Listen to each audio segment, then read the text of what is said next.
UNC, we had split ourselves, believing that we were so good, the people of Ghana would see our goodness and give it to us. We were not organized.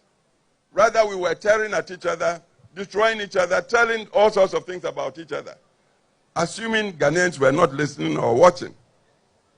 So when we cast the vote that year, to our surprise, Liman came first, got 600 and something.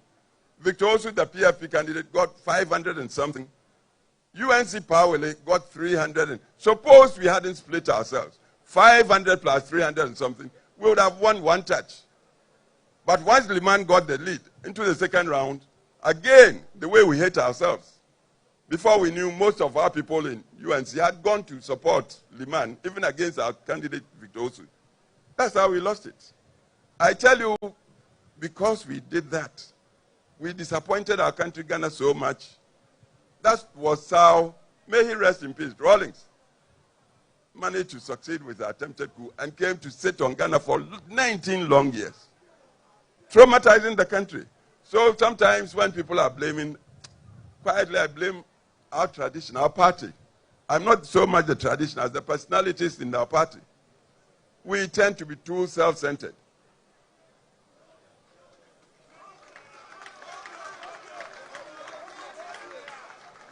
Kokrudu,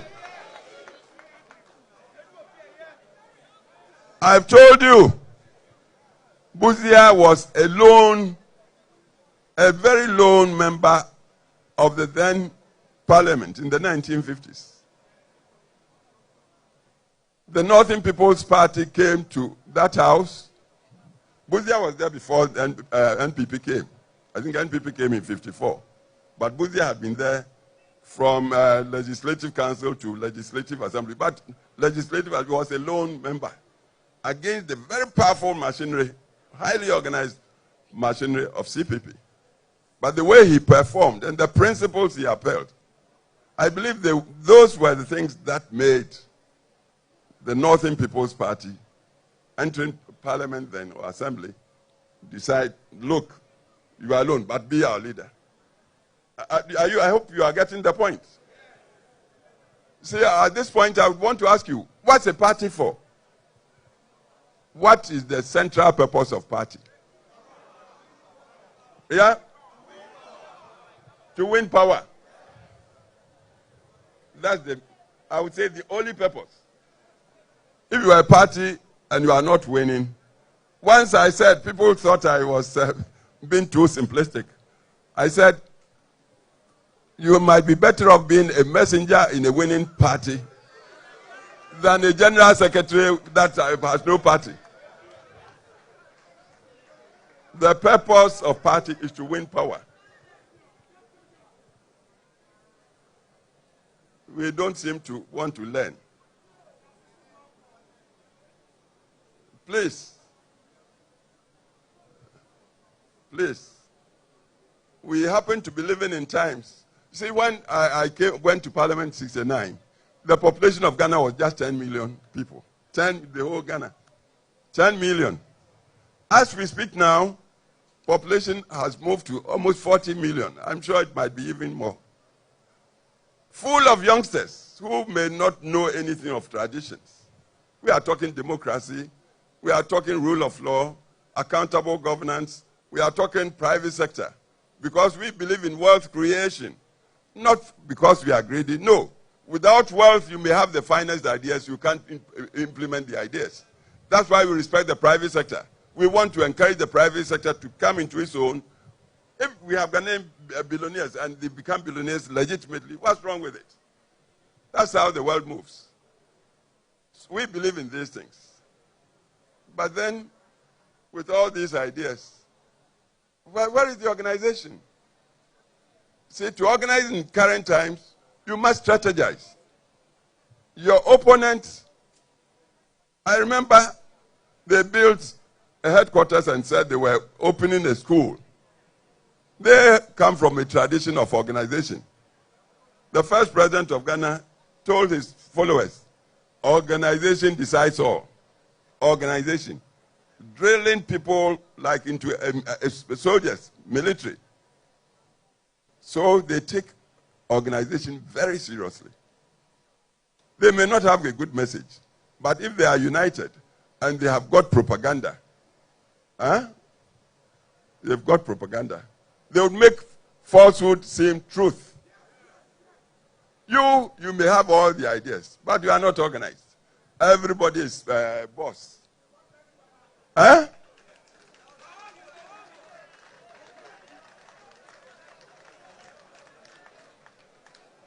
All the good things we've done in the service of our country, we are not even able to tell people, advocate and propagate and espouse. We did this and this, and because, not to boast, but these days, because of the pressures of life, people don't have long attention span. So if you are not making your points, digital times, sharp for people to get their imagination, they take you don't have a message. A party like ours, we don't have, seriously, central think tank. A think tank should work so objectively that even hard truths would be told to itself. It might not be palatable, but if the truth, know it. Because it's only when you know it you can begin to solve the problem.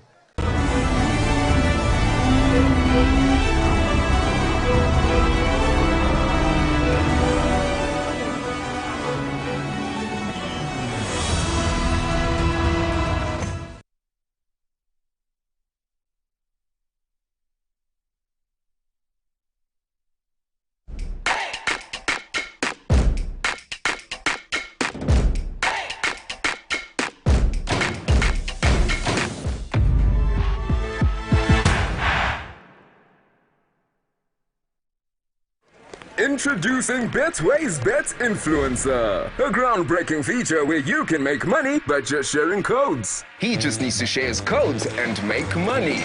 The more his codes are used, The more money he makes. oh yes. So, what are you waiting for? Anyone can be a bet influencer. Share your codes and make money. Bet Influencer, another world first from Betway. This advert has been approved by the Gaming Commission of Ghana. Betway, get way more.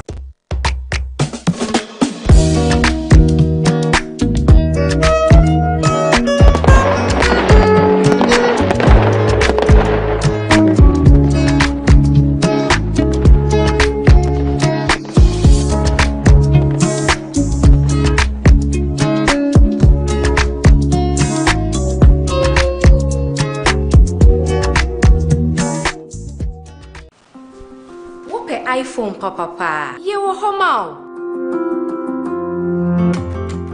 so open iPhones accessories papa dia menhwe baby a me mo akwa ba EBA phones and accessories. Sabani EBA yeton iPhones any ho accessories. iPhone 50 XL close to 16 Pro Max. Accessories ye wo charger, AirPods any iPhone ho akade nyina. Nianoma ye ni sikapudu e de beto iPhone. Say ya ankrankre, boja and na say abon adwuma ye phone nyina. For 40% beji iPhone bia ope. Na ni aka no wo de bosome miensa. Etua ne nkakra. E kwan ya obefa so de achi enyi. Dial *713*5571#. Oba, sheno so se wo de wo Ghana card. Eni nia ye kire se wo ye adwuma. Hwehwe ye kire kwan e wo circle mo. Eni tiptoe line ye ni modern photos enchen ho a. Afein so, se wo ba American Mall, ye ni odo rice eni di nhwani. Kuma senso ye wo edum Central Prisons roundabout ejekum abonsan ni mo. Freyen e wo numbers na ebu screen ni so no. EBA phones, no hassle cra. Are you a headmaster, headmistress, parent, teacher, or an educator looking for high-quality textbooks for preschool, primary, and junior high school students? Look no further than Advocate Publishing Company. Advocate Publishing Company is a leading publisher of educational materials in Ghana that publishes very engaging, interactive, and comprehensive textbooks that meet the needs of students, teachers, and parents. Our textbooks are thoroughly published to make learning fun and easy. They are also designed to stimulate critical thinking, problem solving, and creativity in students. Make Advocate Publishing your preferred choice for all your educational needs. Explore our range of textbooks and educational resources. Visit us at the old GNTC yard near Kingsway, Accra. You can contact us on 0503 786 776 or 02408 06354. Also 0531 600 360, and connect with us on Instagram, X, and Facebook at Advo Publishing. Don't settle for less. Choose the best. Advocate Publishing Company, empowering young minds one textbook at a time. Thinking Publishing, think Advocate Publishing. In my line of work, a confident smile is everything. Kel Charcoal Toothpaste keeps me on top of my game and ensures my smile is always radiant and bright. With the tiring nature of my job, we spend several hours under the scorching sun. To keep our teeth white and our breath fresh all the time, we use none other than Kel Charcoal Toothpaste. Kel Charcoal Toothpaste. You're on a Kessie and in a kit one. Samayo Kendini, a who be here, Semetra Sapapadia to a mammy man for Kel Charcoal's natural ingredients, and a bomb is several buying, a man is swing, and a sansu mama hotel so a will beg you. Kel Charcoal Toothpaste. Choose Kel Charcoal Toothpaste for anti-cavity, whiter teeth, and fresher breath all day. Available in 80 gram and 150 gram. Grab yours today. Kel, happy smile.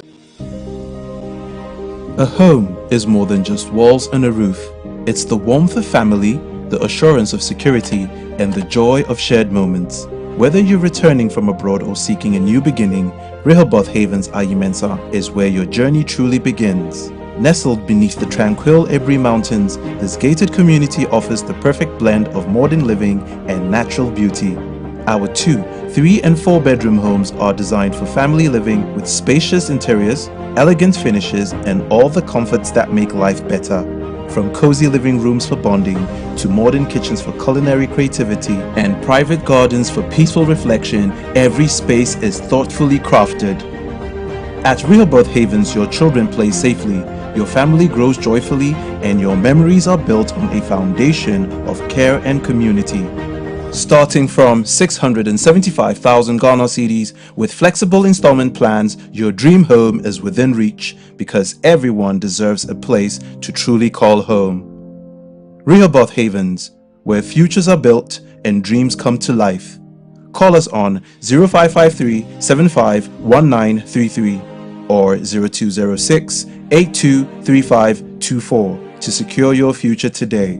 Rehoboth Social Housing, your housing dream becomes reality. I'm here at Mycom JA Limited to show you the Promethean Active Panel, the ultimate tool for corporate institutions, hospitals, schools, and your home. With its crystal clear 4K display and an unbreakable screen with an ultra responsive touch technology. This isn't just a screen, it's a game changer. For corporate institutions and in schools, this active panel can be used for Zoom meetings and PowerPoint presentation. And your homes are not left behind. You can use it to watch all your favorite programs by just connecting to a Fire Stick, and you can get access to channels like Netflix and Amazon, and voila, you are in there. At Mycom JA Limited, we provide you with the best quality products from the United States of America with 1-year warranty. You can get an... Yes, next. Hey, Nadia Benson, Asamo. Me didn't tum. Mr. Friendly Calico, just call me cockroach. Now, Mr. Friendly once now. Hey, that's you. Improve car. Yeah. Captain Mosquito, double the action.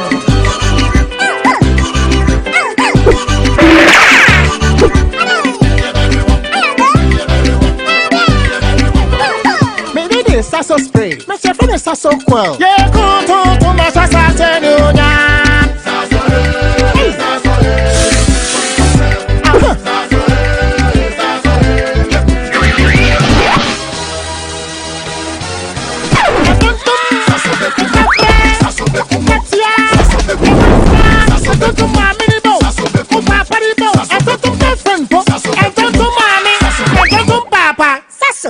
tom preko.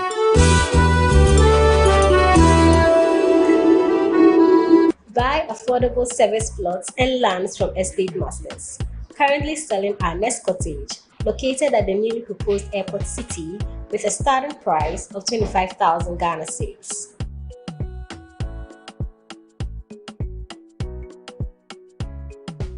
We also have Palm Hills, located at Panfukuro in the Gomwa East District, also with a starting price of 15,000 Ghana cedis.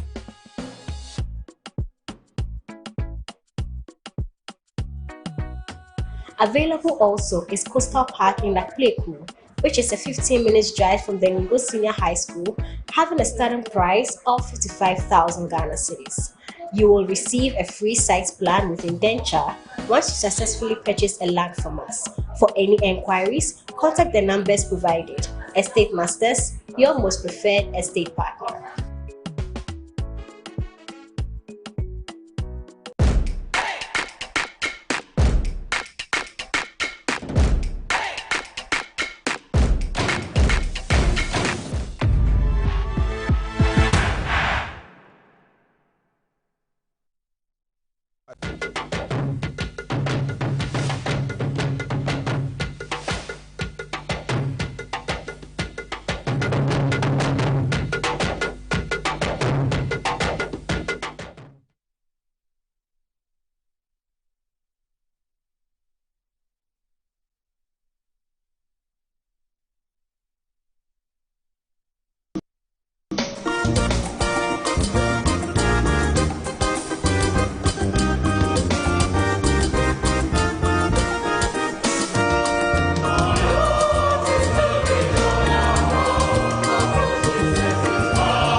Hello, good evening. Welcome to this edition of Good Evening Ghana. It's always a pleasure to come to you. Tonight, we have good news and bad news. The good news is that big celebration today. 1st July is now the National Thanksgiving Day. And in view of that, Good Friday, this Friday will be a holiday here in Ghana. And we'll be talking about the holiday bill. But a lot has happened over the last few days, because yesterday was Martyrs Day. And Martyrs Day is the remembrance service for the 3 High Court judges and the retired army officer. We have never done this before, but tonight we will do it, because it looks like 43 years on, the youth are forgetting. The spirit of what happened today at the State House, which is the future of Ghana, which is the reconciliation that President Mahama and his team brought by setting up a national Thanksgiving Day and praise to God, a unity day. We have to recognize that there's a past that we should never go to. We cannot forget, but we should never go back to it again. So we're going to pull out 2 events in the past, one occurring in 1983, which was widely celebrated by the Ghana Bar Association yesterday, called it Martyrs Day. And in view of our response to the historian on Ghana television, we will have to go back also to 1966, because he mentioned Alex Kwesi Saki. That is directly connected to Justice Gertrude Tokonu's press conference last week. So we have something to do about that. And then Kwabena Eduboahin and his lawyers and Dominic Ayini, the Attorney General, are fighting in court. Tonight we'll share with you a document that Atachian has filed to be profiled by the judge on Thursday, and a judgment given. Is getting very, very murky in that trial, because the Attorney General has offered to the court national security documents from 2017 to 2024. Dominic Ayini and his team are hoping to urge on the court that Kwabena Eduboahin's posturing that the national security spending should be coded and that he did the right thing under the aegis of his bosses is false. They are suggesting with the documents that they know how national security money is spent, and everything Kwabena Eduboahin is saying is not correct. Atachian, on the other hand, is hoping to urge on the court that everything Kwabena Eduboahin is saying is correct. To aid his case, the Learned Counsel has also asked the Attorney General in an application for what the lawyers call discovery that they also submit to the court all national security documents from 2013 until 2016, and so that we will know what is in the belly of the cat in the national security situation under President John Dramani Mahama 2013 to 2016, and the national security situation under Nana Akufo-Addo 2017 to 2024, so that we find out who is telling the truth. In social media responses, some of the lawyers sympathetic to NDC have criticized Atachian that his request for discovery is actually irrelevant, and that a law of evidence relevant is key. And tonight, Atta is sending to us an authority. That means an old case decided by the Supreme Court that grounds the relevance of his discovery application. We'll be learning from that. Also, I was delighted yesterday to see Augustus Guzi Tano and Mr. Cheche Opoku coming back to public policy discussion. Guzi Tano led the press conference to talk about President Mahama's 24-hour economy. I spoke to most of the journalists after the press conference whether we now know what 24-hour economy is. I'll tell you what they told me, and we'll get on the touch screen and analyze the 8 points and the 4 pillars that Guzi expressed to be the 24-hour economy. We have an interesting one coming tonight. In sports, Chelsea came in big over the week during the Club World Cup, where Ibrahim Zebrela is over there in America, and I'm sure he'll be coming to us with reports, maybe not tonight, but on Thursday. He sent me photographs of himself that he has arrived in America, and we are delighted that he's over there. Also, last night, midnight, late in the night, actually in the early hours of this morning, Pep Guardiola and Manchester City don't seem to have overcome their troubles. They were beaten by Al Hilal, a team that Accra Hearts-of-Oak and Asante Kotoko can comfortably beat, or can they not? I'm sure they can. And it was exciting for many people to see Pep Guardiola and Man City being defeated. You know, in Ghana, the Against Supporters Union is actually more than the For Supporters Union. So we'll talk about that as well. It's not a good story that we have to share. Looking at the books in front of me, I have one book entitled Who Killed the Judges? It's by Yidana. And I have another book entitled Dark Days in Ghana. Both are very dastardly stories of things that happened in this republic. But we have to share it tonight because in the spirit of thanksgiving and prayer, we have to understand that we have a history that we cannot forget, but we have to abhor, never to go back to it again. Incidentally, the one relating to who killed the judges and the Edu Lodge and all that has something to do with the Chief Justice, the embattled Chief Justice, Gertrude Tokonu. So without much ado, join me now as I head for the touch screen with my cup of cocoa drink, my books, and President John Dramani Mahama on my screen. Good evening again. Good evening to Mr. Ansansadeli. Is he there? On Thursday, we have some information, the latest information about Miss Ansansadeli and her behaviors. That's for Thursday. Today is Serious Matters. So tell Mr. Ansansadeli that the Ministry of Education is awarding WAEC winners, and they're allowing people who didn't have the opportunity to finish the SSS program to come and complete. So maybe he wants to come and complete from the SS2. Maybe he wants to come to SS3 and do it. Okay. Why is cocoa usually nicer in the evening? You know, when we were growing up, we used to have it in the morning, but these days, it's actually much nicer in the evening. I don't know why. Get a cocoa drink. It's produced and made in Ghana. It's nice. All right. Let me always remind you of the time.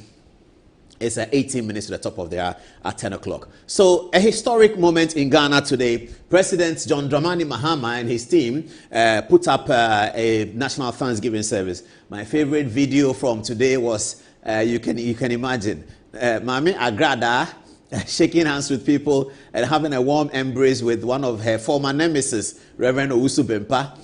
They shook hands. I don't know whether the guys have the video. I saw it on our platform. I don't know whether they put it in, but it was on our platform earlier today. We were all commenting on it. Oh yeah, that's it. That's it.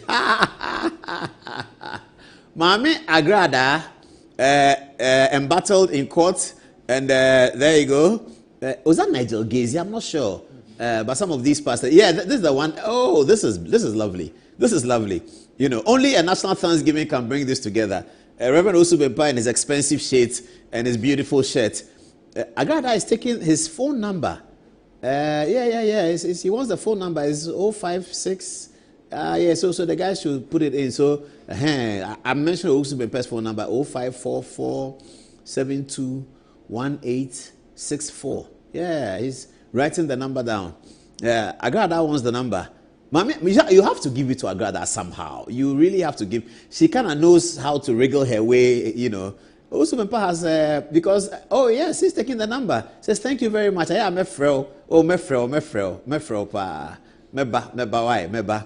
But I like the way Agrada walked past Reverend Ano, Prophet Ano, without knowing who he is. And those of you who know Prophet Ano, you must have just seen him in the video. This, for me, was my best video from earlier today's event at the State House. That is the other troubled pastor, the one whose son was in trouble. That's him also. Salifu Amwakun. I hope that they've overcome that. I really don't like children getting into trouble like that. I think they're showing the video again, Mom. You have to love her. But why didn't she greet the Orthodox pastors? They don't know her. Hey, they should know her. Agrada is very important. 1, 2, 3.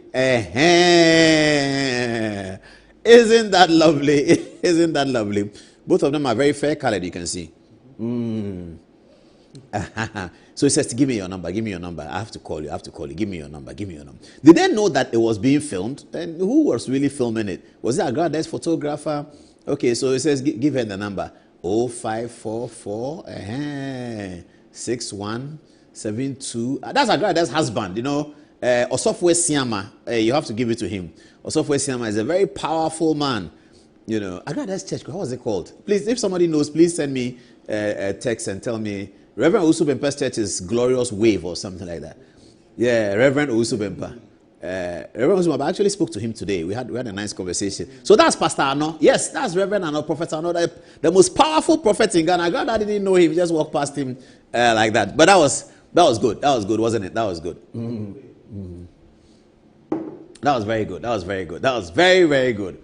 Thank you, President Mahama, for the event. These are some of the photographs. Alban Sumanu Kingsford Bagbin, the Chief of Defense Staff, First Lady Lordina Mahama, President John Dramani Mahama, and the military. Hey, whose hands are these? But it looks good. The national flag. Alban Bagbin sharing a moment with Lordina Mahama. I should cancel, yeah? Okay, cancel. Cancel? Yeah, all right. I don't know the other people, but that's the Chief of Defense Staff. This is First Lady and President, or if you like, President and First Lady attending the event. This is in the middle of the photograph is Dr. Kwabena Dufour. On his right, I believe, it looks like Mrs. Nokodia. I don't know whether she's the one. And some of the dignitaries who attended the event. Vice President Professor Jenana Opoku-Agyeman. And then you have here, oh, my Lord Chief Justice, Mr. Justice Bafuboni. The acting Chief Justice, Justice Bafuboni, was in full attendance. Is that not interesting to see? And I was delighted to see also Bafuboni yesterday at the Martyrs Day ceremony because it was obvious that the Attorney General was absent. The learned Attorney General, the Deputy Attorney General were both absent from the Martyrs Day ceremony yesterday. I'm not sure why. We'll come to talk about Martyrs Day soon. And then again, the Justice Bafuboni and Idrisu Haruna, who is leading. Hey, please don't forget the Musa Dankwa polls. We're going to deal with it. Musa Dankwa has published polls in NDC and MPP, and he has Idrisu Haruna here leading the NDC charge that if the NDC contest for who becomes leader of the party, as we all know, President Mahama is ineligible to contest. If for who becomes leader of the party, Musa Dankwa has published polls now that Idrisu Haruna is leading the charge before Asiedu Nkatia, before K. Solato Forsen, before Julius Debra, who is one of the big favorites. Julius Debra, one of the big favorites, is at the 4th position of polls that Musa Dankwa published, that if those elections were conducted today, that's what will happen. Justice Bafuboni, the acting Chief Justice, Vice President Jenana Opoku-Agyeman, Minister for Education and MP for Tamale South, Idrisu Haruna. Alban Sumanu Kingsford Bagbin appears to be reading something. He's the Speaker of Parliament. The embattled Garmanche, Honorable Kelvin, was also there, and I'm hoping that the Garmanche situation is really solved. I've seen the videos, I've had calls, I've had both sides wanting to appear on the show. I've told them that I don't want to use this program to sort of facilitate the agenda of anyone against the Ga people. It's important that they come together and make peace. The Court of Appeal has made the decision. It can't be challenged in the Supreme Court. If that's the way, let's challenge it. It really hurts me when the Gas are fighting like that because they're great people. They're great people. So, but he was there. He was there. I don't know whether Adamalache was also there. Who else can I see here? The clergy, the high-profile clergy were all there. Oh, my favorite. This is one of my favorite pastors, Ambassador Doug Heward-Mills. Now, I call him ambassador because this man has traveled more countries than many foreign ministers in Ghana. In fact, if you put all the foreign ministers of the Fourth Republic together, Ambassador Doug Heward-Mills may have traveled further than all of them. And he travels always for a noble cause. He travels to touch people in the name of Jesus and heal them. He travels to take people out of the wheelchair and let them stand. He travels to conduct evangelism. Doug Heward-Mills is a man full of energy and power. And I really, really, really love Bishop Doug. He was there. I was very happy to see him in the show. Bishop Doug, good evening. Good evening. How are you doing? I'll come and visit you at the, in the Lighthouse denomination, I belong to First Love. First Love, that's Bishop Joshua's church. That's where I belong. Ambassador Bishop Doug Heward-Mills was there. This is Bishop Taki Aboy, another very favorite pastor of mine. I used to share the same gym with him many, many years ago. People don't know that, but back in the day, we shared the same gym in Sakumono in 2004, 2005. Incidentally, Asiedu Nkatia was coming to that gym as well. Those days, Sakumono was Sakumono when we were all there. Joe Garte was coming to that gym as well. It was very nice times. 2004, 5, 6, 7. It was a beautiful time. Pastor Taki Yaboy. Hey, did I say Taki Yaboy? Isaac Kwe. Reverend Isaac Kwe. There he is again, Reverend Isaac Kwe. I'm hoping I'll see Reverend Taki Yaboy somewhere. Is that Mrs. Bafuboni? I'm guessing so. Is that Lydia Donko, the CID? I'm guessing so. The CID boss, I'm guessing so. Because this looks like the security people's area. A very, very beautiful event today. And hey, my people. These are my people. Alexander Afenyo Markin, my people. Nana B. Yeah, they were all there. They were all there in full swing. And they were all there in full color. And that was very beautiful. A united event. Hey, these are also my people. This is he a colonel or a brigadier general? I'm not sure what. His name is Anando, a strong, very strong officer. Back to the days John Dramani Mahama, President of Ghana, Chief of Defense Staff, Lordina Mahama, Speaker of Parliament, Mr. Bagbin. Chief of Staff. This is where the power is. You see, this is where the power is. Chief of Staff in the middle, Julius Debra. Fifi Kwete, the General Secretary of the ruling party. Prosper Bani, National Security Advisor. And one of my favorite people, the Honorable Do Ajao, who is the Chairman of the Council of State. Now, I call him Do Ajao, and he understands why I call him Do Ajao, because I have to tell you the story. Just give me 1 second, I'll finish. When Tony Blair visited Ghana, when Kufuor was president, he was the majority chief whip. And I was covering the event for the, I don't know whether it was for ITV or so. I was covering the event for one of the important international people. And so I was very close to the action. And so Kufuor was introducing the leadership of parliaments to Prime Minister Blair. And when he got to his turn, Kufuor said to Prime, and when Kufuor mentioned the person's name, Tony Blair will usually repeat it. So he says, Osaiche Mensa Bonsu, then he will say Osaiche Mensa Bonsu, shake his hand. So when he got to his turn, Kufuor said, this is the minority chief whip. His name is Do Ajao. And Tony Blair said, Do Ajao, and he shook his hand. So since that day, that's how I refer to the Right Honorable Do Ajao, who later became Speaker of Parliament. He's now the Council of State's chairman. I think I can see Felix Kwachiofosu over here. His head bowed. Yes. You know when you know somebody, you can still see him in the dark. I think this is Felix Kwachiofosu. He was also there at the event. Now, the Papa. This is the big one. The commanding Papa. So, this is Reverend Mama Makwe. This is Pastor Steve. Is it Steve or Stanley? Yeah, I should be careful. Steve Mensah. They are twins, you know, so it can get very complicated. I think this is Pastor Steve Mensah. This is the commanding Papa of all time. This is the Ajinasari. I believe Reverend Isaac is behind him. We have a video of the Papa. We're going to show it to you, so it's coming. You can never miss a Papa's prayer. The traditional authority was also there. I understand this was happening across. Reverend Titi Ofe over here and Fitzgerald Odonko of the Harvest Chapel was also there. This is Father Wengam. There's a reason why I call him Father Wengam. You know, he's Pastor Wengam. He's the boss of the Assemblies of God Church. Congratulations to him, recently appointed as the chairman of the National Immigration Service, of the governing board of the National Immigration Service. Those days we used to be at CTFM. Now he stopped, but he ran the CTFM pastor show for a very long time, very, very successfully. There was one of the Amate Fews, the original owners of CTFM. One of them is an Amate Few, and I think they were Catholics. And so he always called and say that, Father Wengam's thing was good today. You know, he spoke in Ghana. He would say, Father Wengam, so I call him Father Wengam. And anytime I see him, and I say Father Wengam, he will shake my hand and we have a good laugh. Reverend Wengam was there to speak. Julius Debra again, Do Ajao, and Alban Bagbin Fifi Kwete. This is the clergy. Oh, this is the Cardinal. His Grace, His Eminence. Oh, that's beautiful. He came all the way from Rome, where he's based, to join the service. Look at the Papa, look at the Papa. You know, you have to love the Papa. Look at the Papa, look at the Papa. You just have to love him.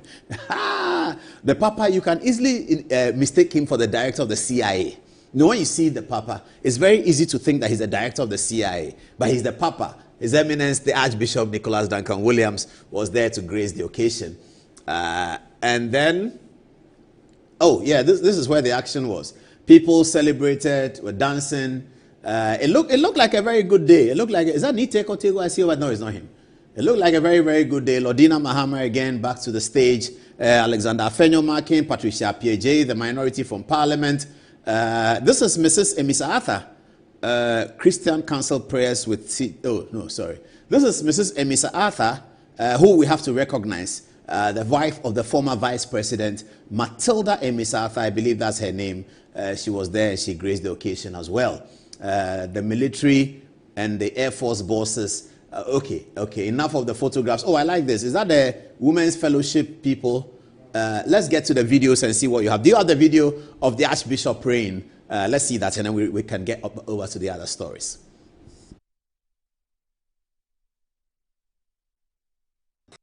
And I started meditating, and suddenly I said, why has the gold become dim or dark?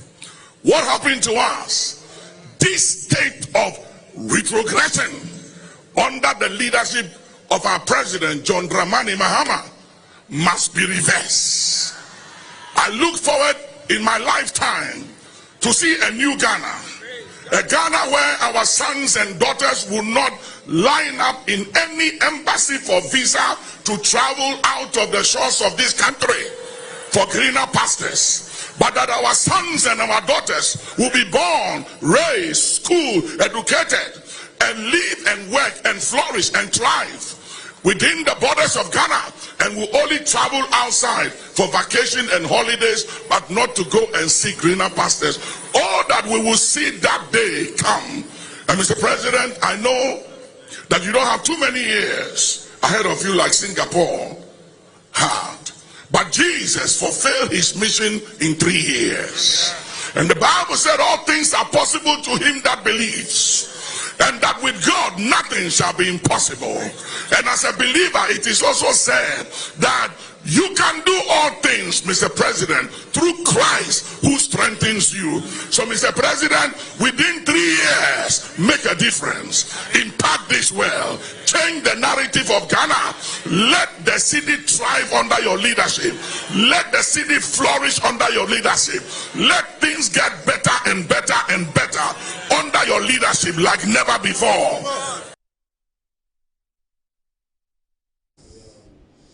As a prayer of the Papa.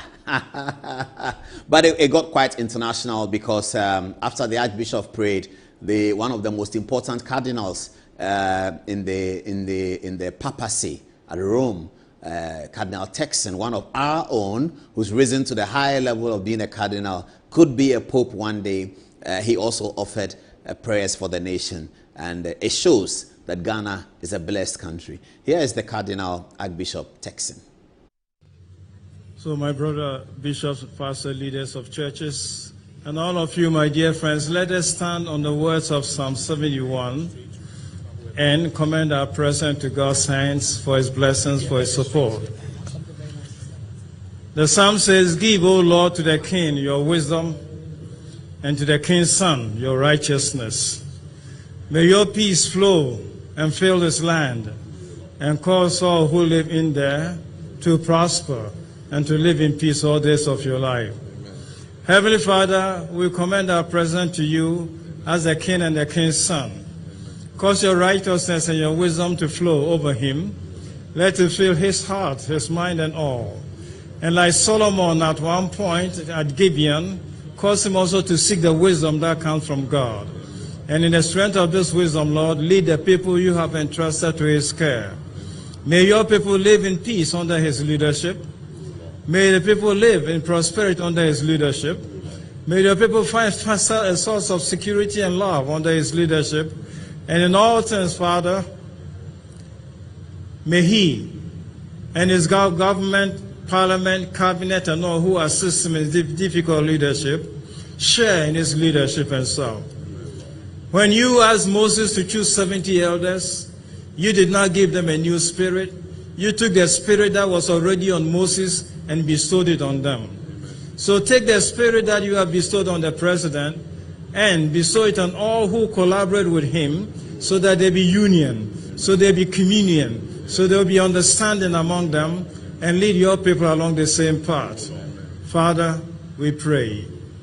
All of us will lift our minds and hearts to you. Father, listen to our leader. Have mercy on him, his family, and all who collaborate and help him in this exercise. And grant that your people may live in peace all days of their lives. Amen. Amen. Our Holy Father prayed for us. So that was a big event, and it's the first of its kind. 1st July will now be commemorated as a national public holiday. If it falls between Tuesday and Thursday, it will be observed on Friday. And so Friday is a holiday. That's the first of its kind. It's unity for Ghana is taking us forward. Thank you very much. Let's come to the events of yesterday. which was Martyrs Day. On 30th June every year since 1983, the Ghana Bar Association has been celebrating the gruesome and brutal murder of the 3 High Court judges and the retired army officer. We've never done this before, but tonight we are taking you back into the gory details of how these judges died.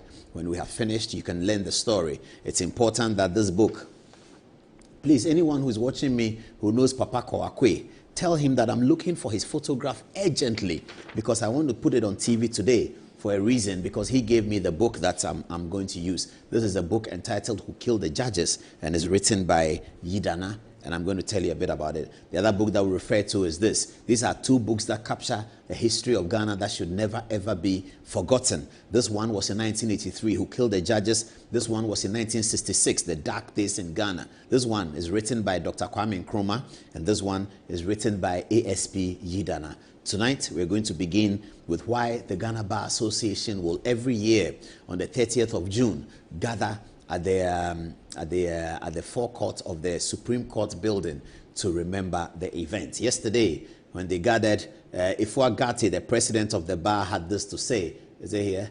Ifua Gati had this. He said that in response to the call for reconciliation by the National Reconciliation Commission and the biblical injunction that we should forgive those who trespass against us, we have forgiven the wrongdoers for their cowardly and evil deeds, but we still remember those matters of the rule of law and will continue to celebrate them, lest we forget what they lived and died for.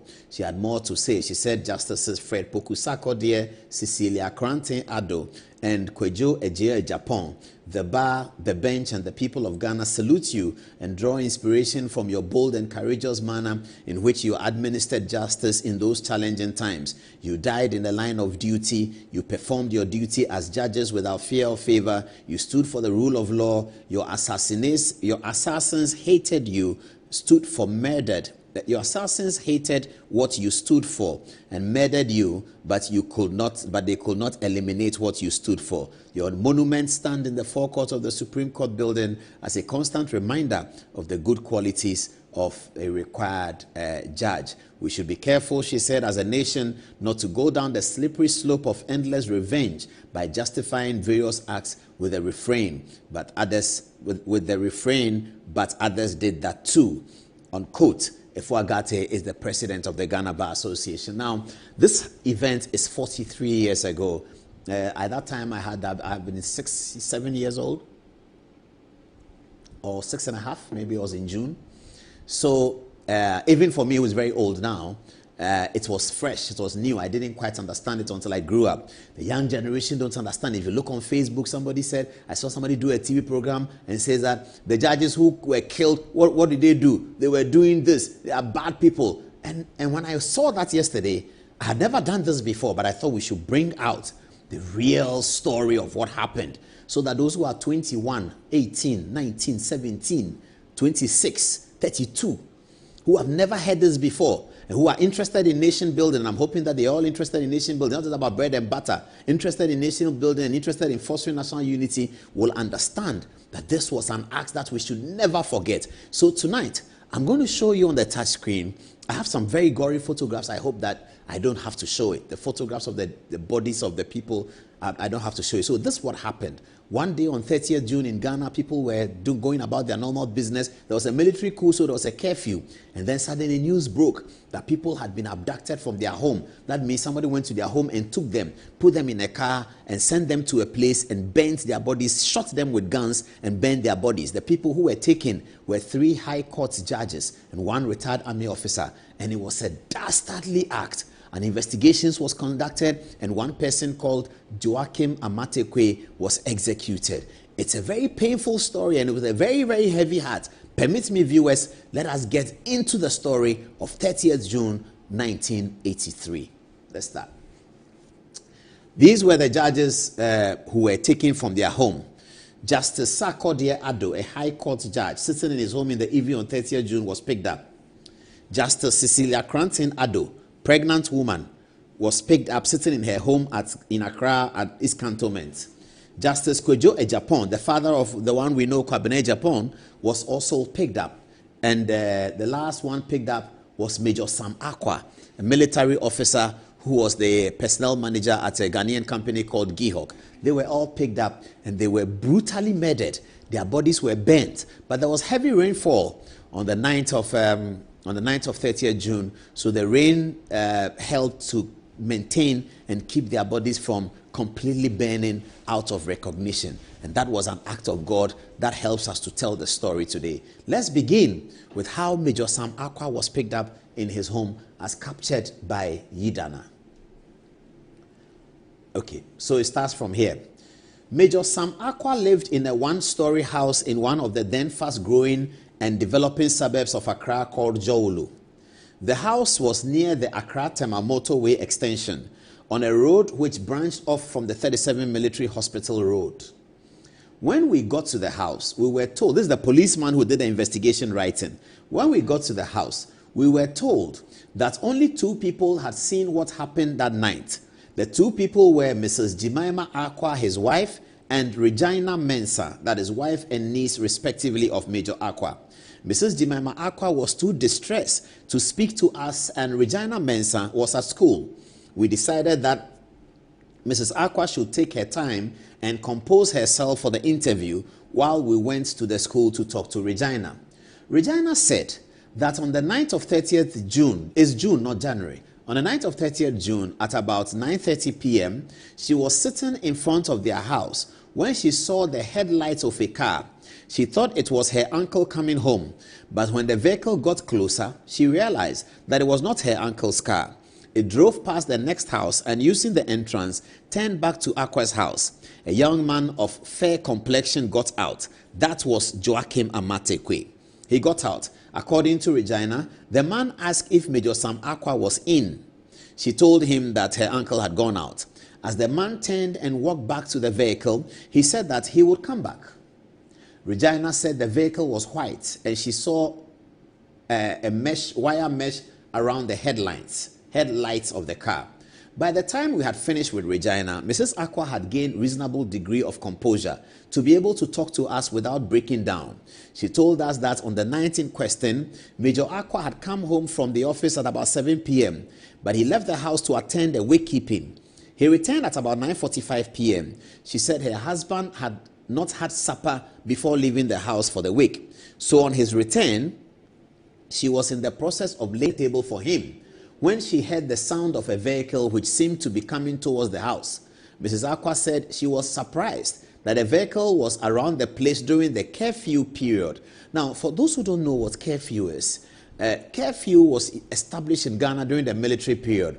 It's a period where people are prohibited from going out. So those you can liken it to COVID. Fantastic. COVID is a good example. You know COVID, when Akufo-Addo said you can't go anywhere, curfew is like that. Curfew is 6 to 6. So you can finish all your activity outside your home or outside any home between 6 in the morning and 6 p.m. When the siren sounds at 6 p.m., you got to be in your house or you got to be in somewhere. You cannot be on the street at 6 p.m. When the soldiers see you, they have the liberty to shoot you down because you are considered an enemy of the revolution. That's curfew. And it lasted in Ghana for 2, 3, 4, 5 years. And then sometimes they would change it from 6 to 6 to 6 to 10. Then it went to midnight and then the curfew was over until people fought hard for the 1992 Constitution, which we now enjoy. So let's go on with the story. She said that then she heard somebody pushing at the gates, blah, blah, blah. She came out of the sitting room to the balcony and saw a young man walking towards her.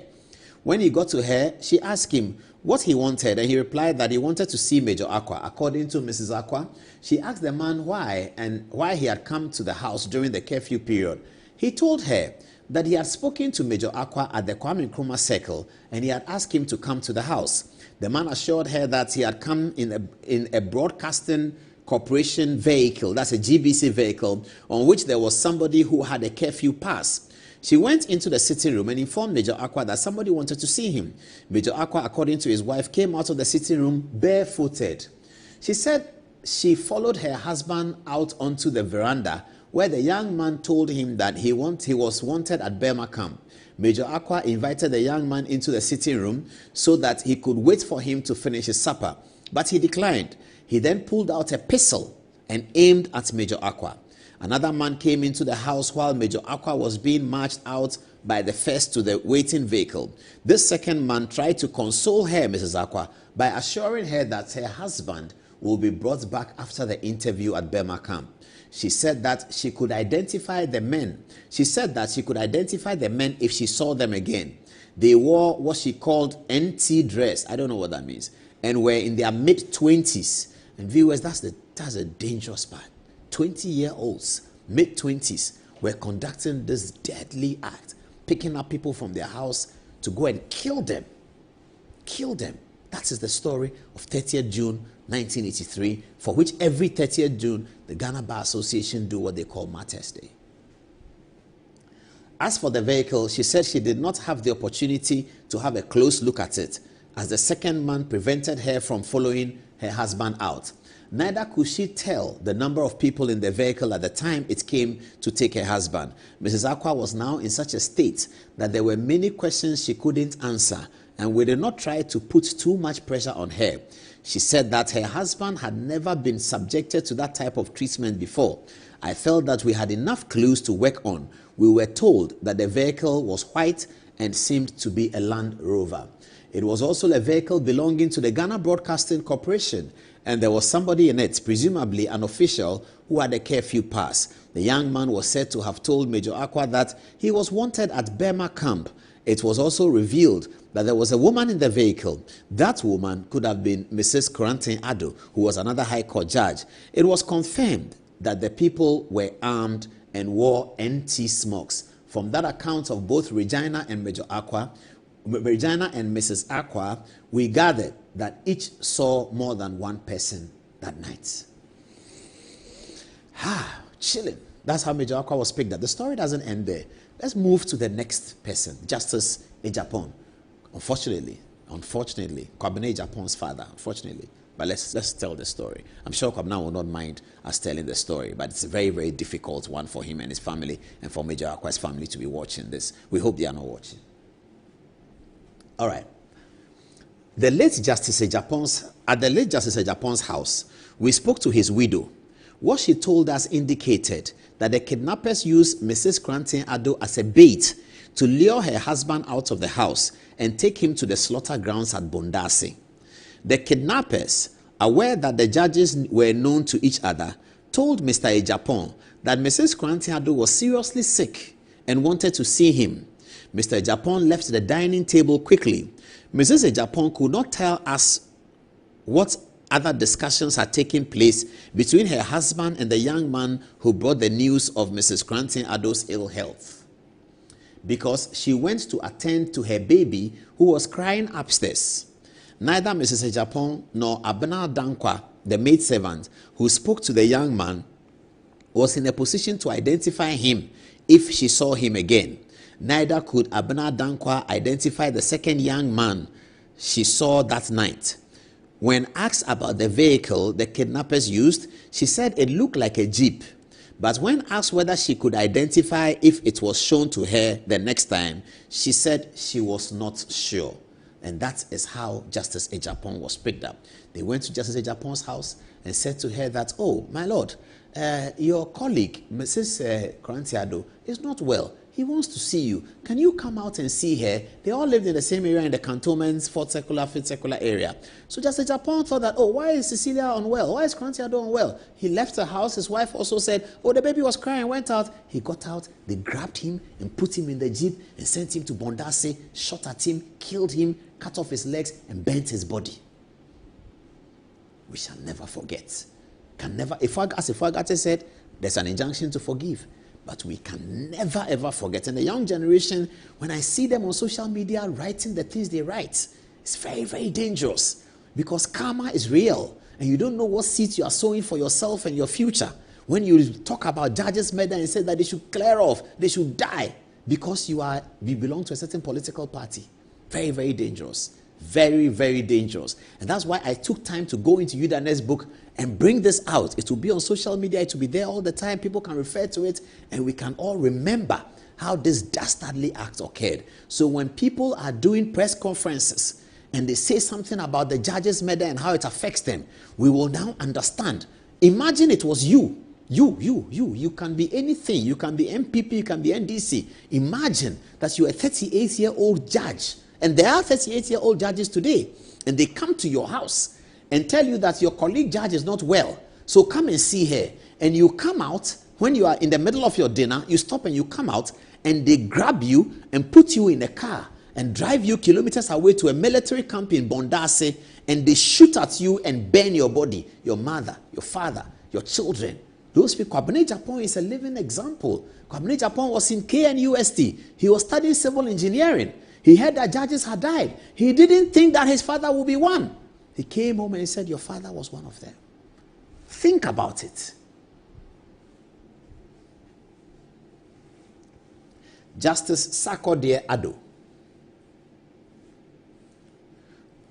The house of the late Mr. Justice Sarkodie Addo was next in our search for clues. Mrs. Sarkodie Addo gave us a tearful account of the events leading up to the kidnapping, but she had only seen a little bit of the drama and did not get the chance to have a close look at either the kidnappers or the vehicle they came with. When the maidservant came upstairs to inform them that there were 3 people at the door, her husband hurried downstairs. Mrs. Sarkodie Addo said, by the time she came downstairs, her husband and the visitors were walking towards the gate. She said she was curious to know what was happening, so she tried to follow them. But one of the men pointed a gun at her and ordered her to go back. Neither Mrs. Sarkodie nor the maidservant saw the vehicle which took Justice Sarkodie away. But the maidservant said that she could identify the 2 men. Apparently, the night watchman had seen everything. Unfortunately, since he was not aware of our visit, he had already gone home. I told Mrs. Sarkodie to tell him to come to the police headquarters to see me.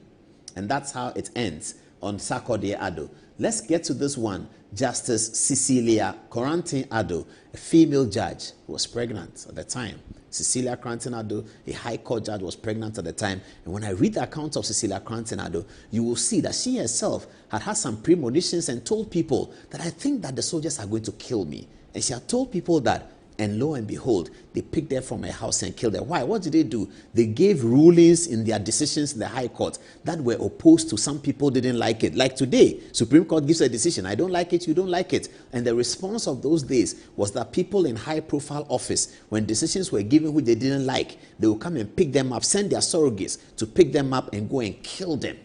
And people sit on social media today and say that is okay. What kind of people are we? You can say that is okay, but whatever you sow is whatever you will reap. You will reap it. If you sow it, you will reap it. That's why the Bible starts that by saying that do not be deceived. Read that scripture. It precedes by saying that do not be deceived. For whatever a man soweth, that is what you reap. Forgiveness is there and it's eternal, but reaping is daily. Dr. Corantin Addo said, that's the husband. Dr. Corantin Addo said that he will do everything in his power to ensure that the kidnappers were arrested and punished. He then went on to tell us the manner in which his wife was seized at gunpoint and how the kidnappers had told a lie that there was a sick colleague of hers in a car outside. The same thing they told Justice Japan. Justice Corantin Addo said that the kidnappers must have been soldiers because they did everything with military precision. And he said the weapons they carried were certainly military weapons. He told us that he followed the vehicle from his house to the former military police office, a distance of more than 100 meters, but they outpaced him. There was one thing I learned, this is the writer saying, I learned about Mrs. Corantin Addo, and that was that she had, since the coming into office of the PNDC, constantly expressed fears about her safety. She had made these fears known to the Abanga family and several other friends. From Mrs. Corantin Addo's son, who reported the kidnapping of his mother to the Abangas, we heard that his friend, Kusi, spoke to the kidnappers that night and was the one who directed them to the house. P.C. Kusi told us that he normally studied in the evenings with Mrs. Corantin Addo's son, who was his friend. They will study at Corantin Addo's one night and at his home the other night. Kusi was also a judge, by the way. On that particular night, they had been studying at his house. He said that he accompanied his friend to the gates of their bungalow as usual and started walking back to his house, which was only the next door. He said that just before he got to the gate of his father's house, a vehicle drove past. After the vehicle had gone beyond the gate, it stopped, turned and drove towards him. The vehicle, according to PC Kusi, drove very slowly, and when it stopped, one of the occupants, the driver, asked him where Corentin Ado lived. He said he pointed to the house and went inside. He said that he could identify the vehicle if he saw it. However, he did not see the people in the vehicle clearly, so he could not identify any of them. He did not even get to see how many were in the vehicle. The kidnapper said they were using a Ghana Broadcasting Corporation vehicle. A check from the Ghana Broadcasting House could confirm this. This is how the 4, Major Aqua, the 3 High Court judges, this is how they were picked up. That's a ghastly story. I'm not done yet, and I'm really sorry to be doing this, but I'm not done yet. So let's move on. The aftermath, the discovery of the bodies. On inspection, we discovered that the bodies were charred from burns they had suffered as a result of being set on fire. They were lined up, and they seemed to have been made to sit or stand on some stones before they were shot. The stones now lay under the bodies, which were riddled with bullet holes. The lower parts of the left foot of one of the victims had been amputated. The amputated part had been left at the scene. The victim's clothes were completely burnt, and they lay naked. One of the male bodies, which was later identified as Justice Sarkodie, had severely burnt left hand. The female was found wearing a pair of earrings and a ring on the left ring finger. There was a pair of sandals lying under her feet. The marks made by the burnt brassiere could still be seen around what remained of her breast. The band she had used to hold her hair was partially bent. One of the male bodies had a wristwatch still strapped to the decomposed wrist, a ring on the ring finger with the inscriptions SKA, a half-bent belt still around his waist, and a Parker pen on his chest. We found empty shells of ammunition and some pellets at the spot, which were collected. We also found pieces of military uniform, which were thought could have been left there either by some of the soldiers who came there for exercise or by the murderers. We picked them up as part of the evidence. That was what they found. I still clearly remember the dark days of 1st July, 2nd July. All of our parents in Burma camp gathered around television. And in those days, if you said something, your father would slap you because the television started playing the national anthem. And that meant that Flight Lieutenant Rawlings was about to address the nation. And we were in Burma camp. And in Burma camp, many of the army officers, all of our fathers, were supporters of Rawlings. And to some extent, supporters of the revolution. This was a military uprising that many of the young army officers liked it. My father was a captain at the time. He was a young army officer. Together with George Pattington and Richard Addo. They were all in my house that day. In Burma camp. I was there. I was small. I remember them. And they were watching the television together. They were all very sad. Very, very, very sad. And usually they will allow me to run around them. But on this occasion, I can never forget. It was raining again. On this occasion, they told me to shut up. And they were brutal about the shut up. So I remember the Ghana television started playing, God bless our homeland, Ghana. And the coat of arms was there. And when the thing ended, if a pin had dropped, about 5 army officers in my house. If a pin had dropped, you could have heard it. My mother was kneeling over the dining table. I remember. She was kneeling over the dining table watching. The officers were sitting down. I was squatting in front of them. And then Flight Lieutenant Rawlings appeared. And his first words, I'll never forget, he said, countrymen and women. I remember that. So I remember it. This is what happened. This is what Yidana said.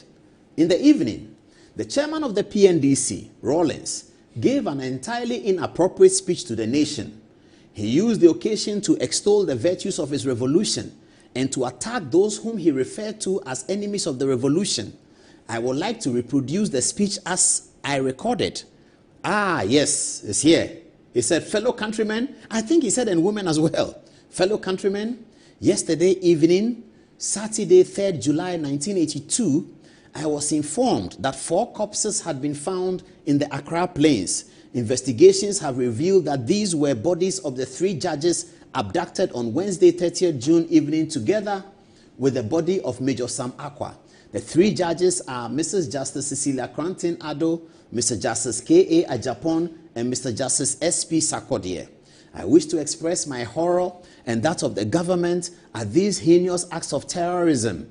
We condemn these acts from the depth of our hearts that they are against all principles which this revolution process is designed to advance. What is clear already, however, is that this shameful deed has been carried out by enemies of the nation who have sworn to turn the clock back in this country and to restore a system of enslavement of the people. These elements have given the government of the PNDC not more than 6 months in office and have recently intensified their preparation for an assault on the PNDC. During the past week, we have had to put our military forces on alert in order to crush any possible attack, realizing, as these enemies of the nation must have done, that any military attack against us will lead to a certain defeat for them. They have adopted the tactics of terrorists by the kidnapping and murder of innocent citizens in order to create an atmosphere of fear and panic among the population and to use those as an opportunity for further action.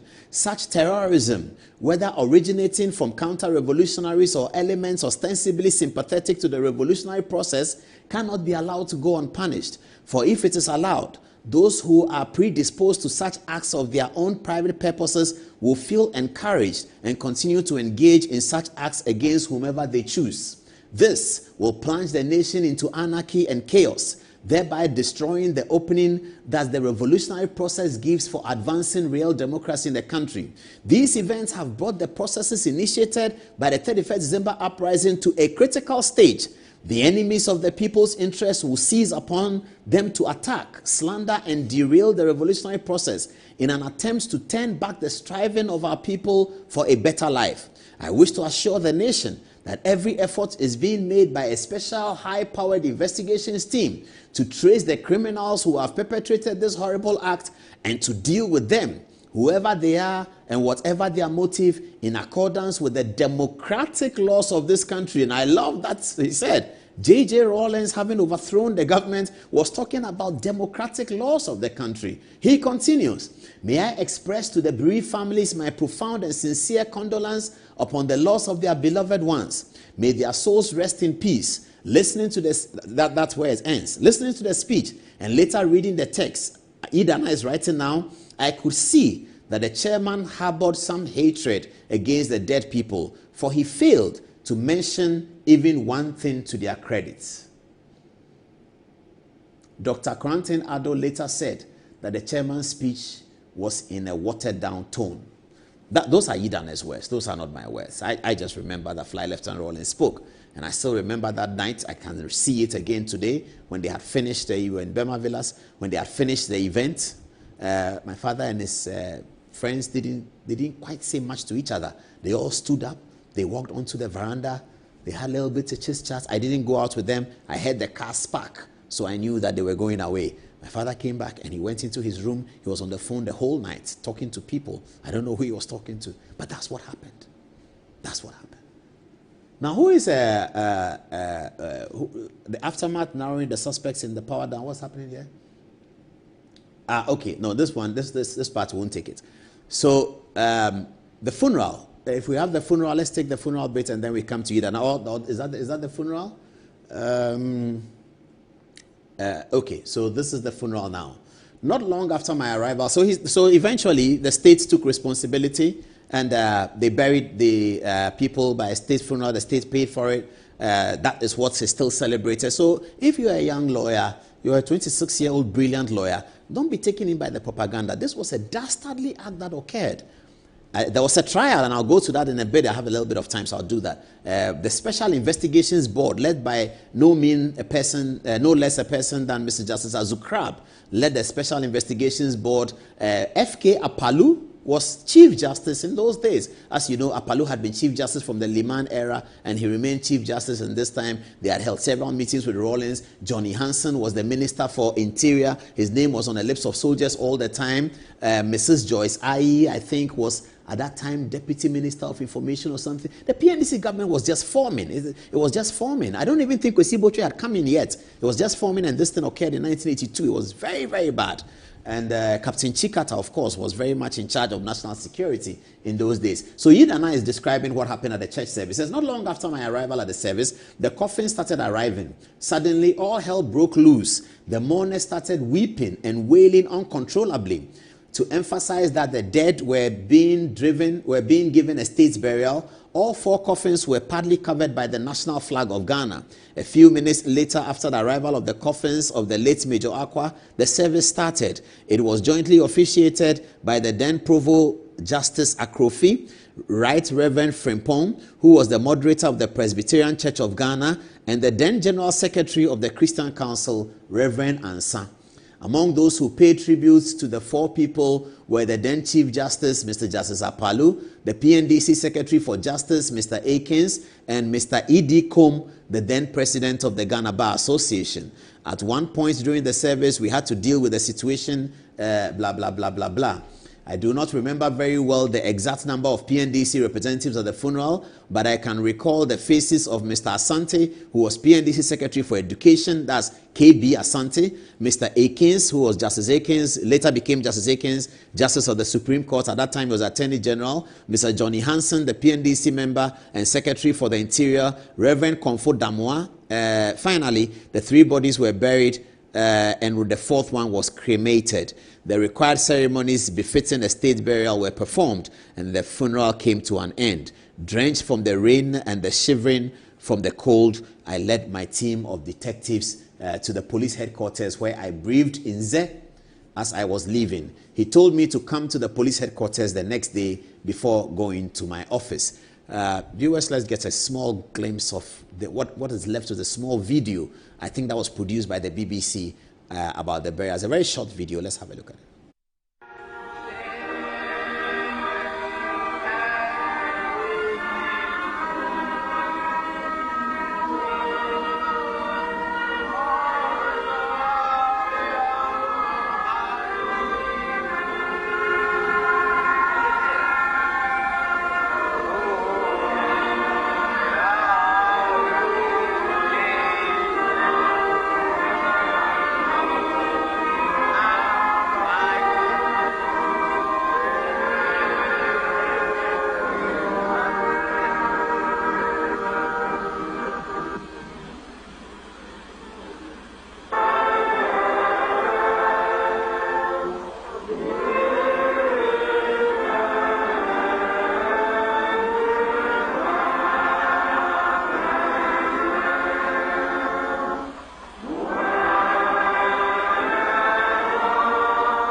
Really sorry. I'm getting a lot of text messages and people are telling me that families and all that.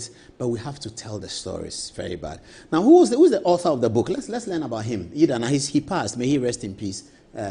So after his secondary education at Tamale Secondary School, the then known government secondary school in Tamale, he taught at the Bunkrubu and Walewale middle schools before entering the University College of Cape Coast in October 1965, where he studied physics, chemistry, biology, psychology, measurement, statistics, and sociology. From September 1969 to August 1970, he taught biology and general science at the Boku Secondary School.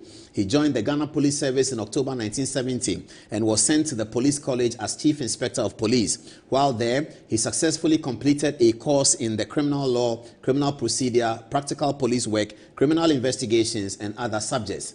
He was posted to the headquarters of the Criminal Investigations Department of the Police Service in March 1971 and promoted to the rank of Assistant Superintendent of Police. He worked in the Greater Accra, Northern, Upper East, and Upper West regions as a crime officer. He rose to the rank of Chief Superintendent of the Police in April 1980. While stationed in the Greater Accra region as the Regional Crime Officer, the author took part in the investigations of some matters of national security between March 1980 and November 1981. In the course of the investigations, he came into contact with many serving and retired military officers and civilians. On 6th of March 1983, after the completion of investigations into the murder of the 3 High Court judges and the retired army officer, he was arrested and charged with the offense of harboring a criminal. He was tried by one of the National Public Tribunals together with his wife and 2 others. The author was sentenced to 8 years imprisonment with hard labor. After completing his sentence on 8th July 1988, he was not released. That's Idana. I'm not sure why he was tried, but this is Idana, and this is the book. And I have to give credence to Papako Akwe, the former Director of Public Relations of the Ghana Bar Association, a distinguished barrister who called me 3 or 4 years ago, and of course he was my mate in the Faculty of Law in Legon, Papako Akwe, and he called me and said, Paulus, I have a treasure for you and you have to pay me. And I said, what is it? He said, I have a treasure for you. There's something you would like. I said, tell me what it is. He said, no. I said, what is it about? He said, are you going to give me something? He said, no, you have to come and see me. He said, where are you? I said, I'm in the office. He said, I'm sending it to you. As soon as you get it, call me. So a gentleman came with a brown envelope, and this was in. I opened it, and I saw the book, Who Killed the Judges? I called him. I said, Papako, I owe you. And he gave me this book. I think that this book should be reproduced and put in the libraries of political science. All the political science departments in KNUST, in Legon, everywhere. The Faculty of Laws everywhere should have it. Not as a compulsory reading material, but something that students can look at, so that even after 100 years, we will never forget. You go to Europe and you see the way they talk about Second World War. They never forget. Let's not forget. Let's not people come on social media and be writing things that they do not understand and talk about anything anyhow. The people who came before us, those who are older, they have gone through a lot in this nation, and they have fostered national unity in spite of all of these things. So when you see the lawyers saying that they are not going to court on 30th June and that they are going for Martyrs Day, let's not talk anything about them and say that they are NPP or that they are NDC or that they don't like this or they don't like that. These martyrs laid their life down for the Ghana that we have, for the 1992 Constitution. And congratulations to President Ajekun Kufuor and Nana Akufo-Addo, who put this idea there. As soon as Kufuor became president, he decided that he will honor them. And now today, when you go to the court buildings, and when tourists come and they ask that who are these people, the story of the 3 High Court judges and the murdered retired army officer should never ever be forgotten from our memory. Those who committed the crime can be forgiven, and that is okay, but they should never be forgotten. I have to add that the Special Investigations Board that conducted the investigations came up with a guilty party. Joachim Amatekwe was said to be responsible for the murder. Joachim Amatekwe was executed by firing squad at a Teshi range few months after the investigations ended. We all know the story. Kojo Yanka, who was a minister in the NDC, is a big NDC member, has captured it in his book. Kojo Yanka in his book, unfortunately I don't have the book here, but I've done this story here before, and Kojo Yanka actually called me, I was happy with it. Kojo Yanka in his book captured the story of how he reported as a journalist the interview between Flight Lieutenant Rawlings and Joachim Amatekwe just before Amatekwe was killed. J.J. Rawlings had a tape recorder and went to Amatekwe and got Amatekwe to say on the tape that Captain Chikata was not part of the conspiracy of the murder. Captain Chikata was at the time the Director of National Security. May he also rest in peace. Kojo Yankah, as editor of the Graphic, published this story, and he was fired as editor of the Graphic because he published the story. He never understood it, but he thought that the chairman of the PNDC had called journalists to the range and told them that I have interviewed Amatekwe, and he played the tape, and they heard Amatekwe's voice saying that, Chairman, I did the murder alone, Captain Chikata was not part of it. Kojo Yankah put this on the front page of the Graphic. As a result of that, he was sacked, and he was asked to go to Ghana Journalists Association to be the director. We don't know what connotation you put to it, we don't know how you interpret it, but this is the truth and the raw history that has come out of this republic. So on 1st July, as we celebrate what John Mahama has given us, let's remember 30th June, Martyrs Day, is very, very important. I have been brought to this position because of what I've seen on social media about Martyrs Day and how people are talking about it and trivializing it as if it means nothing, as if it's somebody's political agenda. That Martyrs Day is now somebody's political agenda. And I was disappointed that when I was told that the Attorney General did not attend the Martyrs Day yesterday, and Deputy Attorney General did not attend. They had somebody senior up from the high-profile official from the Attorney General's department. But the two, I don't know whether they were in town, I don't know. But let's not trivialize Martyrs Day on the altar of NDC, NPP politics. It is too important. If you go to England, nobody trivializes the Second World War on the altar of the Labour Party and the Conservative Party. If you go to America, abolition of slavery and those important things, nobody trivializes it on the altar of Democrat and Republican. Let's be a sensible people, a united people. We can fight our politics. We will always fight, and we have to fight. But that's not how we trivialize important things like Martyrs Day. People were picked up from their homes and killed. Let us tell ourselves that never again. Let our grandchildren come and celebrate it. Remember Martyrs Day and let them say that 150 years ago, this happened. And later on, unity was fostered. And every 1st July, when we do the National Thanksgiving prayer, we remember the day before, June 30th, never again. Let's say that. May they rest in perfect peace. Engineer Kwabena Japan continues to be part of our psyche. And every time we used to see him on TV as children, we will say that, oh, this is Kwabena Japan. And Kwabena has kept this smile for 43 years. It's not easy to do that. He's kept this smile for 43 years. Yes, he joined politics on the MPP side. It doesn't mean anything. And I don't even know where the rest of the children, they always talk about it, that it's only Kwabena Japan who shows up. Some of them are too pained to even associate with Ghana. Major Aqua's children, they don't want to see Ghana. Cecilia Krantiado, they don't want Ghana. And I'm hoping that President Mahama, who we have confidence in, if anybody can do this, President Mahama, who can do it? He can bring those people together and have dinner with them and let us say sorry. It will never happen again because at least they've seen the monument. I think President Kufuor did something like that. That this Martyrs Day event should never be trivialized. I was very sad when I was looking at social media yesterday. Oh, Martyrs Day, what? People were killed in Techima. I didn't know human beings. Everybody who is killed is a human being, and it's very important that we deal with it. But let us not say because of Techiman, Martyrs Day doesn't matter. Techiman matters. Techiman is very important. We must not kill people because of election. It's very, very important. But Martyrs Day is also very important. Neither should be trivialized. And let us use that occasion to foster national unity and go for it. Kalahari, I salute you and your family. I've not finished with Kalahari. I salute you and your family, and the Lord be with you. And we hope that you can keep this smile. These are very, very important Ghanaians. Very, very, very, very important Ghanaians. People who have suffered and continue to play their role in this country. He was a civil servant, working at the highways as a civil engineer, in spite of everything that happened. He was working at Ghana Broadcasting Corporation of all places. The car that came to pick his father to go and kill him. He served the GBC. Very, very important. He was building roads for Ghana at highways. He served in President Kufuor's administration. He's been serving and serving and serving. Nobody has come to say he stole 1 cedi. Never. He served as the General Secretary of the MPP. Kudos to you, Kalahari. Kudos. Let's come to another story, slightly related, but I'm sure some of the political people who are watching me knew that I was coming to this Edu Lodge and whether Edu Lodge had a role to play in it. Justice Tokono has had a prayer session with the Christian Council, which video I'll show you. But I just want to show you something about this Edu Lodge because myself and my friend Oliver Vomaho have been having arguments since Justice Tokono's press conference and talking about Edu Lodge. People have trivialized it. He's talking about Edu Lodge. What does Edu Lodge? And then people said, oh, so because she's related to Major Aqua, she hates the NDC. Is Kojo Yanka not an NDC person? There are many people who abhor the killing of the judges who support the NDC. I'm sure President John Mahama abhors the killing of the judges, but he's an NDC person. So it's not about NDC or MPP. Kojo Yanka, he was sad. He nearly died. They could have killed him. As graphic editor, they could have killed Kojo Yanka. He's a member of the NDC.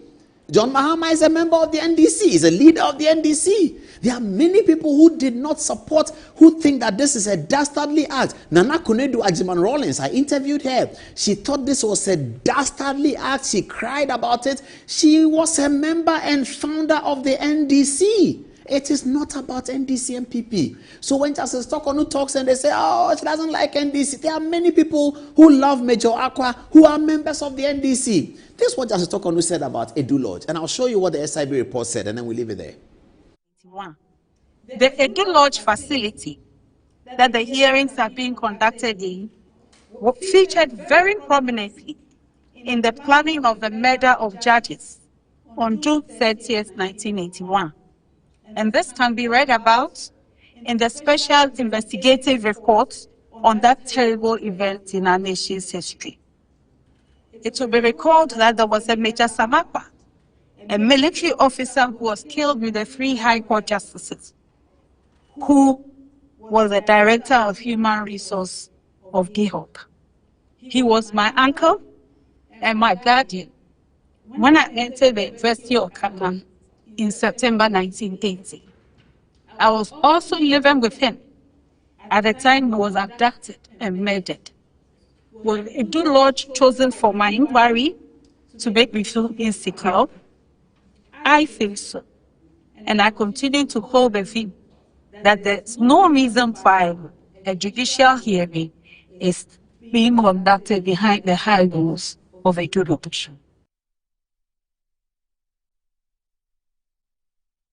Is the final report of the Special Investigations Board, Kidnapping and Killing of Specified Persons, March 1983.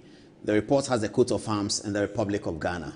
There is a section in it, in the report, I'll show you the details, but it says here, Amatekwe and Captain Chikata retired, met at Edu Lodge on October 31st, 1982, and agreed upon a strategy to mislead the Special Investigations Board in order to save the government from disgrace and collapse. Paragraph 197. This is what it reads.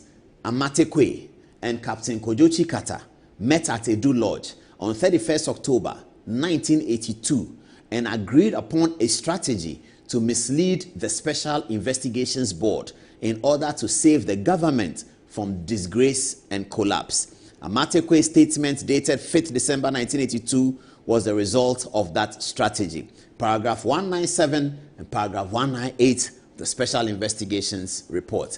I have to quickly add that during the National Reconciliation Commission, Captain Kojo Chikata, appearing before the commission, led by Obed Asamoah, his lawyer, said that Yidana and Justice Akins had for years told Ghanaians that he had been part of the murder of the 3 High Court judges. He flatly denied that he was a member of he was part of the murder of the 3 High Court judges. He flatly denied that he was in cahoots with Amatekwe in any way. That has to be put on record. But this is the report of the SIB. And Chikata, appearing before the National Reconciliation Commission in 2002, and I was reporting it then, flatly denied it. He was led by Obed Asamoah. Obed Asamoah is still alive. I think Obed Asamoah has captured that in his book. Obed was counsel. Incidentally, Obed and I think it was Alban Bagbin. Obed, Alban Bagbin, and Chochi Opoku were lawyers for Captain Chikata. Chochi Opoku is on our bill tonight on 24-hour economy. So I have to put that on record. But this is what is said, that they met at Edu Lodge in 31st October 1982. So when Justice Tokonu talk about Edu Lodge, that may be the reason. Now let's see the video of the pastors. Yes, Christian Council prayers with CJ Tokonu earlier today. Is it a video or is it photographs that you have? Is it just photographs? Okay, it's just photographs. So there it is. Let's open it up and look at it. The Christian Council had visited Justice Tokonu, and they had prayed with her. in the tribulation that she is going through. This is the unmistakable figure of Justice Tokonu's husband, and this is Justice Gertrude Tokonu, the Chief Justice, who is currently going through impeachment processes at Edu Lodge on the Castle Road. I think it's the same photograph that I'm rolling over. They had some nice chit-chat over there. So 30th June and 1st July are both very, very, very important commemorative days in Ghana. It's good that 30th June comes before 1st July, because on 30th June, we remember, we forgive, and on 1st July, we unite and pray for our nation, Ghana. 10 minutes to the top of the hour, 11 o'clock. Let's go to the text messages. We'll take a short break. When we come back, 24-hour economy and also Alex Kwesen Saki. What did he do and what did he not do? Okay, Anzaba, give us the messages. Thank you very much, Paul. So we take this message from Samuel Owusu Asante. He says, Paul, thanks for this deep history. From Samuel Ofusuban, he says, Paul, I need a copy of the book. Where can I get one today? Manuel Sankofi says, may their souls rest in peace. Never again must this happen in the Republic of Ghana. Na says, this is very sad. From YPW, he says, I heard the car keys of the car was on Rollins' center table. I don't know how true that is, but it was fueled by a hate speech, just like they did in opposition, and they are doing right now. From Anofo, he says, this was inhumane. May the gentle souls of our heroes continue to rest well. For the murderers, their souls shall continue to suffer in hellfire. From Nana Yao, he says, we are criminal minds. How can we do this to ourselves because of politics? I'm in tears already. This barbaric act must not be condoned in our country. God have mercy on us. From Richard Bonsu, he says, cut off their legs and bend them. This is crazy at the highest level. This story has never been told as is being told today. From Kofi Zamar, he says, I wasn't born at that time, but my boss has made me feel the pain that they went through. Bennett Danso says, Paul, indeed, the killers of these innocent judges and military officer is something that must not happen again in this country. As I once heard Kweku Baku say on Sefa Kai's Kokoroko show on Peace FM, that the Amati Kwe man is still alive and hiding in Togo or something. Please confirm that for me. From Daniel Obeng, he says, Paul, you are doing a great job. From EB Affair, he says, Paul, please highlight the fact that one of the principal perpetrators, Lance Corporal Samuel Kweku Amedeka, a fugitive from justice, is walking freely in Togo. Cornelius says, Apostle, do you think a curfew would work in this current generation? From Ni Oko, he says, Paul, please do show the photographs of the dead. It is part of the learning process. And lastly, from Sandra, she says, one of the darkest days in the history of this country. It shall not be forgotten. Over to you, Paul. Yes. Kwabena Dubuahi's story, I think we'll do it on Thursday because it's a big story and we have to do it well. I guess that the court is also being held on Thursday as well. What is in the court is that Atachia is actually presenting an application for disclosure, which the prosecution will challenge. We'll deal with that. We'll deal with that in some detail. Too many text messages for me to deal with, but everyone is urging me to do the school feeding program. You saw some of our friends in the NDC complaining about some confusion in the school feeding program. Let me just link you to this video and then we'll take it. We'll come back, we'll take the break, and maybe we'll be wrapping up at the time. The matter of the 3 High Court judges story has completely dampened me. I didn't know that I would not be able to hold myself together after delivering. It's a very, very painful thing. This is the school feeding confusion. Have a look. So he's saying he will not allow them to serve the food to the kids. Yes. So the name is Don Spino. He will not allow them to serve the food to the kids. Yes. He says he will not allow them to serve the food to the kids. School feeding program Also, I'm putting my one step here. So this is it. This is demonstration. All my one step What do you mean?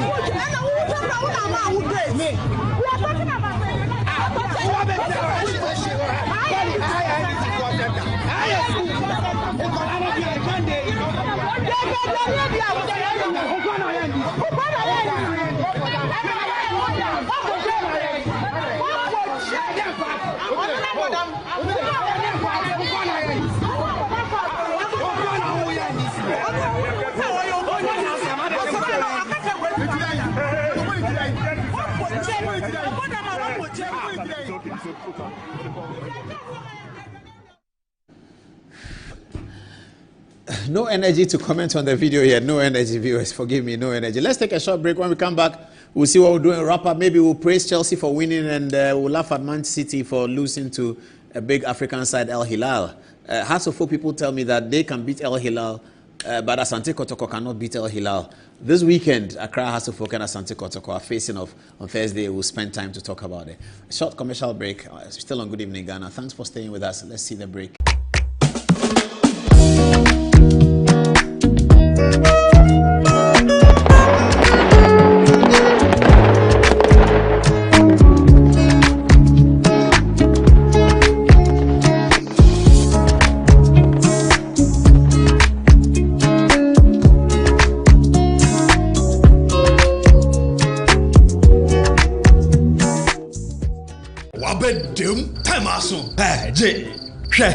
Watch it, not learning. Missy, watch and learn. Makwaya mabesisia. Abozig. Akache say no ya konati and the more drink woman. Hey, but I didn't mean. Oh, sorry. She knew her old days. Eji, Dabio, baby wom. Ready? Hey, baby wom. Ah, Aji. I'll cause some discomfort. Uncle, sorry, well, uncle, where would I die? Why your funeral? At your phone for Aerofield Trading. Sorry, it killed them all. No mum share nanda danya wash mosquito call esudu womunumu. Na say spray with them musa. Try sima edronum ansana ko dynamo. And Kratoi FDA Ajatum. I'm here at Mycom JA Limited to show you the Promethean Active Panel, the ultimate tool for corporate institutions, hospitals, schools, and your home. With its crystal clear 4K display and an unbreakable screen with an ultra responsive touch technology. This isn't just a screen, it's a game changer. For corporate institutions and in schools, this active panel can be used for Zoom meetings and PowerPoint presentation. And oh, your homes are not left behind. You can use it to watch all your favorite programs by just connecting to a Fire Stick, and you can get access to channels like Netflix and Amazon, and voila, you are in there. At Mycom JA Limited, we provide you with the best quality products from the United States of America with 1 year warranty. You can get an MGL Logistics and Supply is your trusted partner, providing seamless solutions for all your procurement needs. From sourcing products to managing imports and exports, we ensure smooth and efficient transactions every step of the way. Whether you require goods from across the globe or need assistance in exporting your products to international markets, we got you covered. General trading is at the heart of our expertise. We specialize in a wide range of products, catering to various industries and markets. As a trusted dealership in building materials, we provide high-quality products that meet the demands of our construction projects. Additionally, we act as manufacturers' representatives, connecting producers with distributors. Our expertise in logistics is the backbone of our operations. We plan and execute transportation and delivery of goods, ensuring they reach their destination on time and in optimal condition. MGO Logistics and Supply, guaranteed satisfaction. Mommy.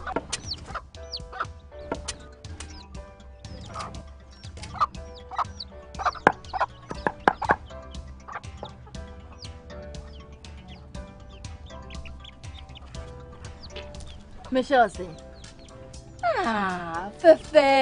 fe.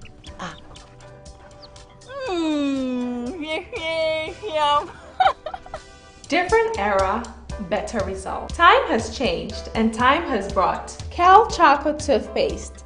Healthy gums, anti-cavity, fresher breath, and it whitens teeth.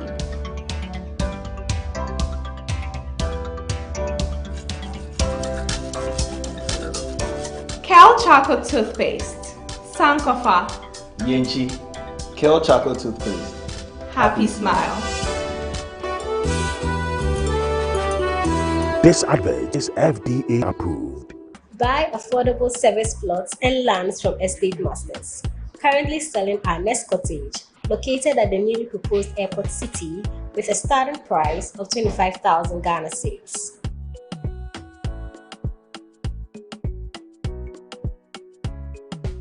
We also have Palm Hills, located at Panfukuro in the Gomwa East District, also with a starting price of 15,000 Ghana cedis.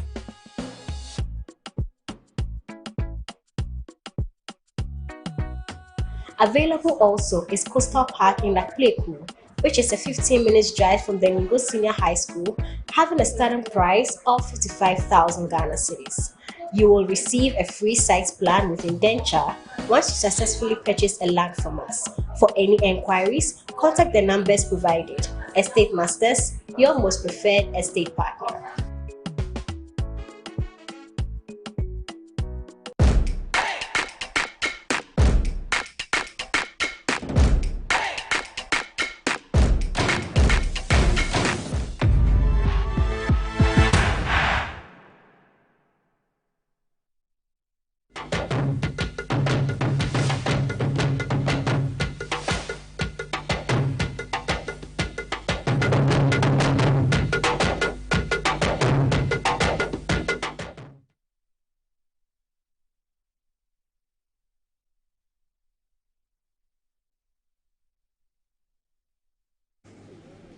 Welcome back. Thank you very much for staying with us.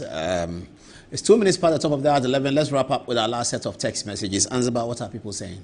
Okay, from Chef Manose, he says, Paul, thanks for the education today, and I am very sad to hear the real story of these fallen heroes. That is, the judges. May their souls rest in peace, and may God have mercy on Ghana. From Kofi Wasa, he says, Paul, our political teacher, good work done. Sugri Jonah says the aim of the event, that is, the national prayer and thanksgiving, is well placed, but our attitude and practice as a nation may distract it. Kidaku says, Paul, Archbishop Charles Ajenasari also is an ambassador. He's traveled all over the world like Bishop Dag, and these are very prominent men of God. Lastly, from Nyoko, he says, Paul, I was very delighted to see Nana B at the Thanksgiving service. This is the Ghana we want to see, regardless of our political affiliation. Back to you, Paul. All right, viewers, it's not a very good night. 30th June and 1st July. 30th June, black. 1st July, white. 30th June, dark. 1st July, bright. Thanks for watching. Good night.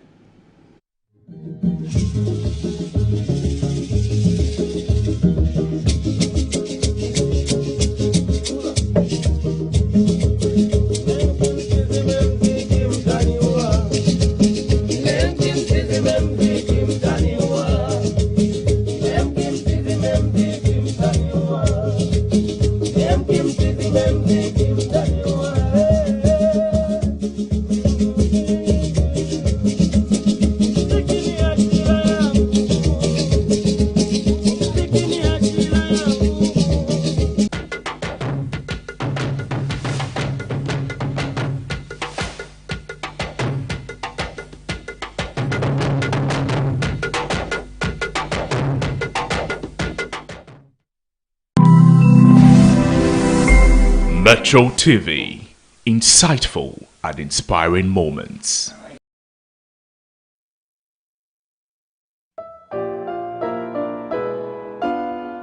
Africa, straight to the Ashanti region. Hey, well, I'm talking about board. You go by there today. Even a few days ago, you were offended. This you and this character when come. Ginger the ball nako. Or the ama spices the ama salt. We bet my chance. Or the ama money they call. There be welcome go cake. So my grandmother took care of me. Okay. So she actually taught me how to do it. Anyway, there I go there.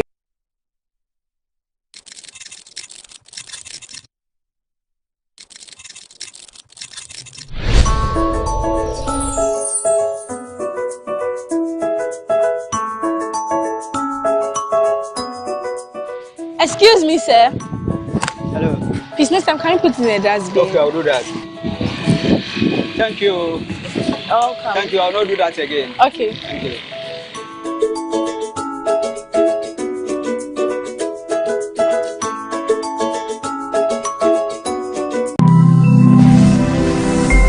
Metro TV, insightful and inspiring moments.